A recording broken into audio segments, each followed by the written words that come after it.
Hello guys, mabuhay, and before we start our lesson, I would like to start our lesson in our motivation.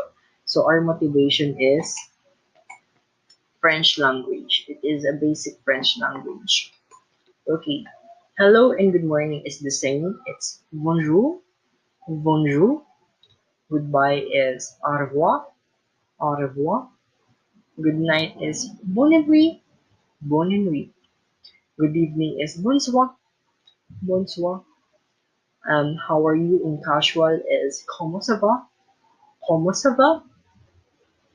Okay, good and you, bien-vous, bien-vous. Okay, and please is s'il vous plaît, and thank you is merci, merci, and you're welcome is je vous en prie, je vous en prie, je vous en prie. Okay, see you or see you soon is à bientôt, à bientôt, and it's nice to see you is enchanté.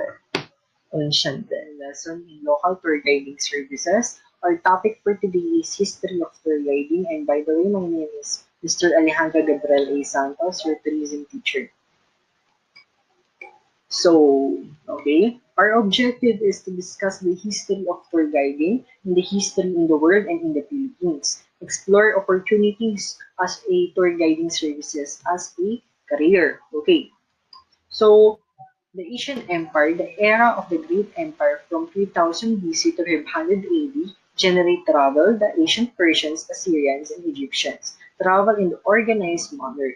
During the era of the Greek Empire, tourism flourished, festivals and shows. Among them, the Olympic Games, which began in 776 BC. So we have the greatest era of Great Empire in the world. So we have a Persians, Assyrians and Egyptians that traveled in organized manner.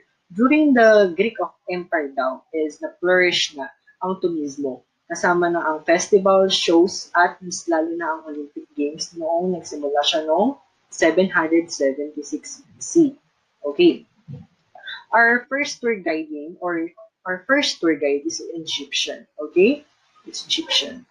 So next, the Middle Ages. The period between the fall of Rome and the Renaissance is known as the Middle Ages, approximately between 500 AD and 1508 AD. It is also known as the Ages. The fall of Rome led to the decline of trade of an economy in general and decrease in desire to travel. So, nung panahon daw ng Middle Ages, dito na daw nagsimula ma-fall ang turismo sa pamamagitan ng pag-decline ng trade ng ekonomiya.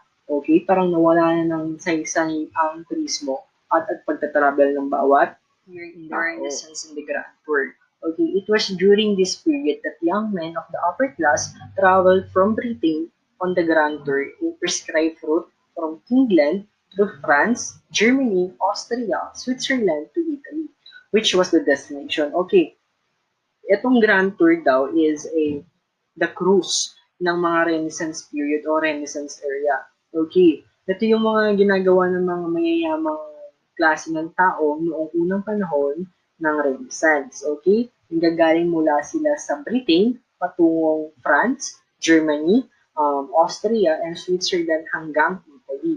Okay? Okay, the modern ages. The three well-known European writers who visit the New World in the 19th century, Charles Dickens, Francis Thoreau, Alexis de Tocqueville. Okay, sila yung tatlong European writers na nag-travel noong 19th century. Okay, our father of the industry, our father of the tourism industry is Mr. Thomas Cook. Okay, nakikita niyo sa PowerPoint niyo, siya yon. Okay, siya ay nagtatag or nag-founded ng travel agency, Thomas Cook and Son. Okay, popularly known as Cook Tours that became Thomas Cook IG before eventually becoming Thomas Cook Group in 2007. Okay, ito yung mga excursion ni Thomas Cook na features. Okay, Okay, brief history. Okay, in 1950s, he offered the grand circular tours of Europe. In 1966, he introduced the hotel coupon. Okay, from 1847 to 1922, Thomas Cook and Sons published tourist handbooks for the different countries to Europe. Okay? Okay, tour guide meaning, a person employed to show tourists around places of interest. Ayun daw yung meaning ng tour guide. So, ang meaning daw ng tour guide is yung person daw na empleyado ay merong interest dun sa bawat lugar na pinupuntahan. Okay, ganyan. So, ito yung mga picture. Here in the Philippines, we have a Cebu Association of Tour Guides. Okay, Bohol Island Tour Guides Association of the Philippines. Okay? Mabuhay Guides. The Mabuhay Guides, ito daw yung training sa atin bilang tour guide here in the Philippines. Okay?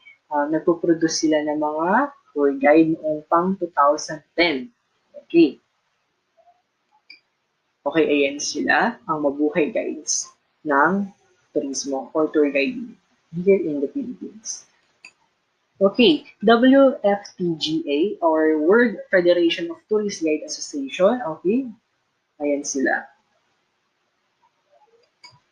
Okay, WFTGA, tour manager, tour director, or escort, a person who manage an itinerary on behalf of the tour operator, ensuring the program is carried out as prescribed in tour operators, literature, and sold to travel consumer who gives local practical information. Okay, ang meaning daw ng tour guide or tour director or escort ng WFTGA is ito daw yung nagmamanage ng itinerary ng mga clients natin. Okay, nagpe-prescribe sila, nagbibigay sila ng information dun sa mga lugar na pinupuntahan. Okay, meron din daw pala tayong International Tourist Guide Day. Ito daw yung ginugunita natin ng February 21st. Philippines, we have Tour Guide Day, 3rd Monday of June, National Tour Guide Day here in Manila since 2013. Okay, kinds of tour guide, freelance, and staff guide. Not permanently connected with any travel agency and paid per tip. Staff guide, permanently connected with a travel agency. Receive monthly salary. Okay, si freelance daw ay umaasa lang sa tip pero hindi siya nakakonekta sa any travel agency. Okay, si staff guide, ito yung nakakonect kay travel agency at tumatanggap siya ng monthly salary. Okay, types of guides. Okay, on-site or local guides. A person competent enough to guide in certain locality area. Si city guide. Okay, si city guide daw, ito yung sumasama na tour guide simula sa umpisa hanggang matapos ang araw ng mga turista or your clients. Okay, si step-on guide, a guide who joining tour bus for locally sightseeing excursion. Okay? So, makikita natin ang mga sikat na tour guide here in the Philippines. Okay, si Mr. Carlos Pamintuan Celdran. Okay. Si Mr. Ivan B. Okay, si Mr. Balbino Cabino Pada Guerrero. Si Mr. Giancarlo Caldito. Si Mr. Roger Lucero. And si Mr. Josefino Kuya Pen Lerana Jr., nominated as Tourism Star Philippines 2015, Professional Tour Guide 17 years, Tour Guiding Instructor in 10 years, Consumer Advocate, Local Historian and Heritage Advocate, Civic Leader in 17 years na. Okay, a person need to see the world without tour guide to tell the wonderful things their own places. Ayun yung sabi ni Mr. Penderana. Okay, si tour guide daw ay kinakailangan sa world o sa mundo kasi sila ang nagsasabi kung gaano kaganda ang mga lugar na pinupuntahan. Okay? So, our assessment and assignment, okay? Write a short spiel guiding about Malabon City. Okay? And our assignment is advanced reading insights and futures. Okay. Thank you and God bless.